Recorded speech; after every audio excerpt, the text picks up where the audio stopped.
So today I'm in Mold, North Wales, to explore its history, with a visit to the site of Mold Castle and also a medieval church. Enjoy. So just ahead of us is Mold Civic Hall,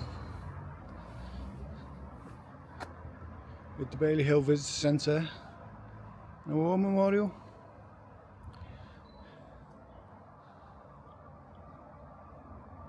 Basic building, but it's got character, it's nice.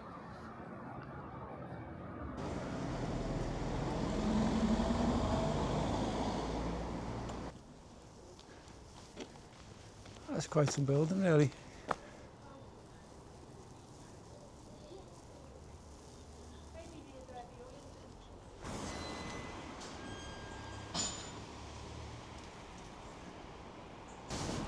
So this morning we're in Mold, and just ahead of us is the War Memorial. You can see.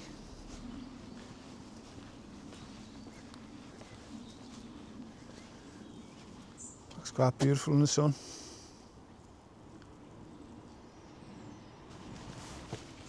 So this morning we're on a site known as Bailey's Hill, or Bailey Hill, and it was the site of a modern Bailey castle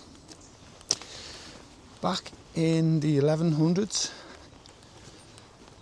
and it was quite a major fortress. It was a frontier between England and Wales,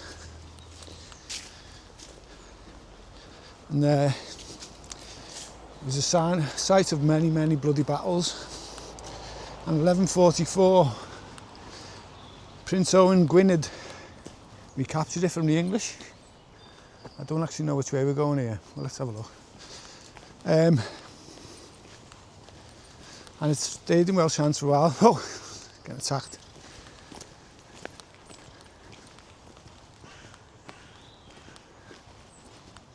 I think this part here is probably the lower ditch. It's hard to tell. I think there is a map, but the visitor centre didn't seem open.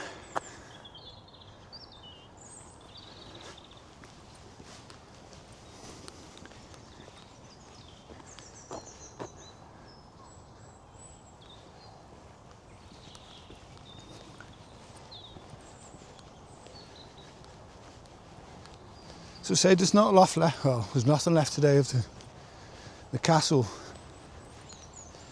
It fell into ruin basically after 1282 or 1292, when King Edward I captured Wales. So the place became of a lot less significance. I don't really think there's anything down this way.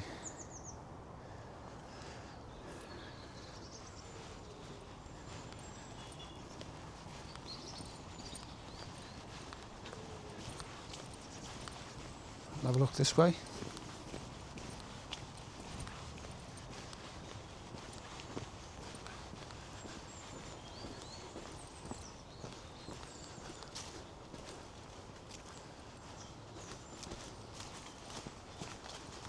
Okay, so just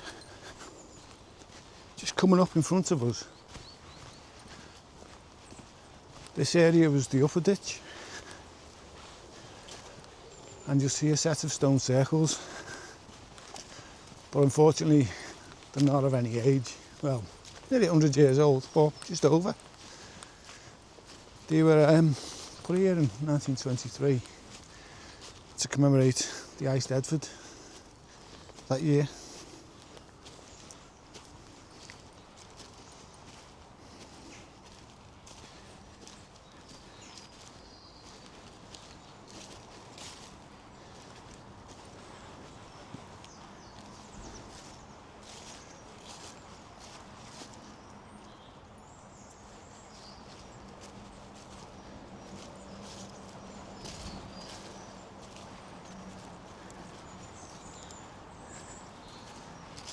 You can see just above on the mound is where the castle would have stood once upon a time. I'll see if we can. So I'm not actually sure how you get up there. Just gone right round it. without finding a path. So I'm not sure if you can actually get up. I'd say not that there'd be much to see, but it'd have been nice.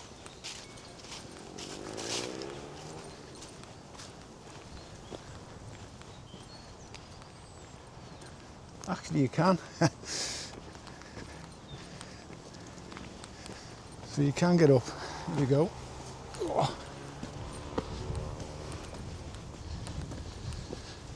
So this, when we get there, will have been the site of the actual castle.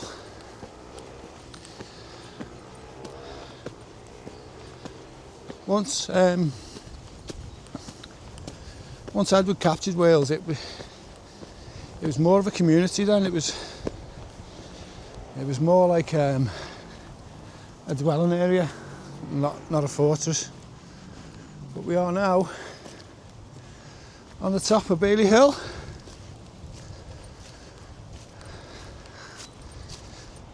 There's our stone circle which we just come back from. So yeah,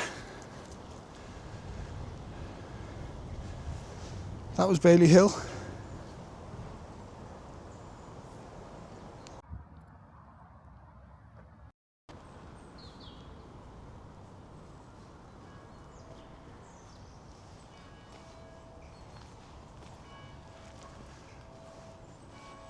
I think that's the church calling us. Don't want to disappoint. Better get over there.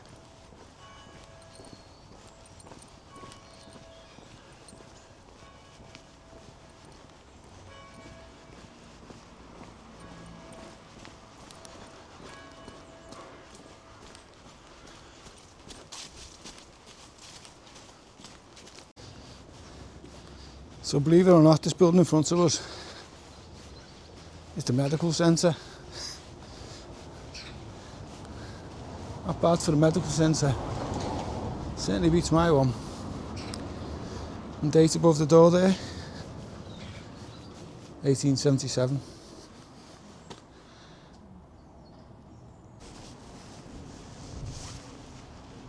So this is St Mary's Church.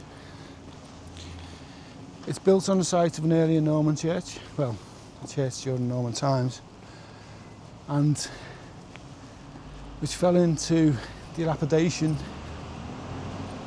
and in 1490 work begun on the present church. Now the only part that remained was the tower you can see in front of us, and they basically built the rest of the church around it. And the first patron of the church was actually Margaret Beaufort, and she was the mother of Henry VII. The church also has heavy connections with the Stanley family.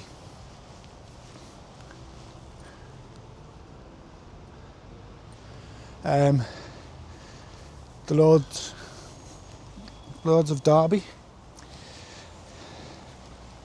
And you can see around the church, if we can get in, I don't know if we can, if I'm being honest. You can see motifs of the family emblem, which was an eagle and child, and also the legs of man, because Lord Stanley was also Lord of Man at one point. I'm just looking in the graveyard. There's an interesting grave, and I'll explain when we find it. I'm not sure where it is.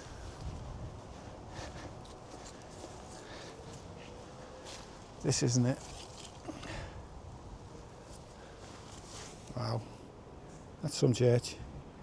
I do hope we can get in. Looks like it's got some nice stained glass windows there. Right, so as I say, we're in search of a particular grave. I want to find it, I'll explain.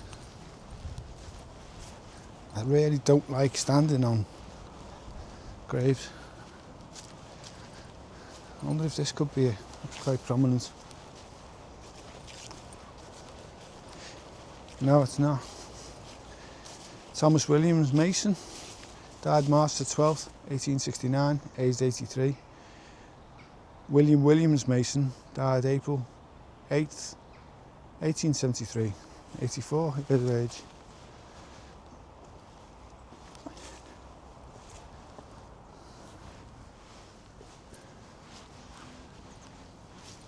Let's see if we can find this grave. I can't see lights on inside the church, so we might be in luck. We'll see. I wonder if this could be it.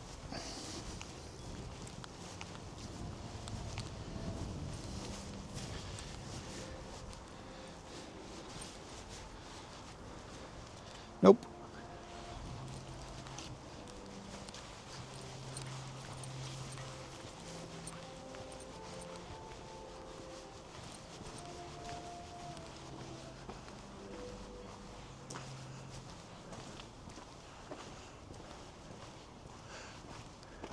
There we go. Right. So this is the tomb of Richard Wilson, and he was a prominent landscape artist, and he was actually the founder of the Royal Academy of Art. I don't know whether you can see this or not. I didn't read that, I'm being honest. I'd already researched it, honestly.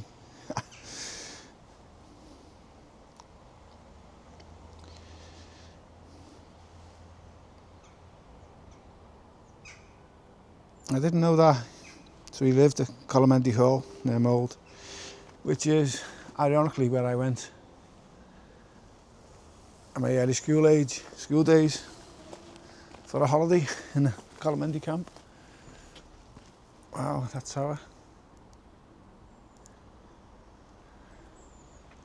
Now I'm not sure if we're going to be able to get in because I can hear children's voices inside. It could be like some kind of school service.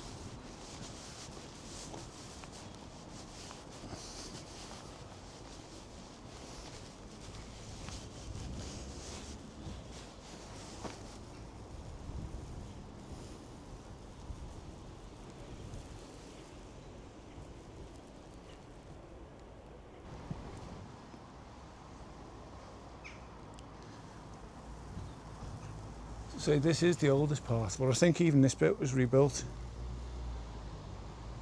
So I say construction began in 1490, but Margaret Bevan died in 1509 and funds became short. So I think it took another 50 to 100 years to complete the then church with further aisles and naves. There was a major restoration in 1853 by none other than Sir Gilbert Scott. You might recognise the name because he was the architect on the Anglican Cathedral in Liverpool, and believe it or not, also invented the red telephone box. There we go.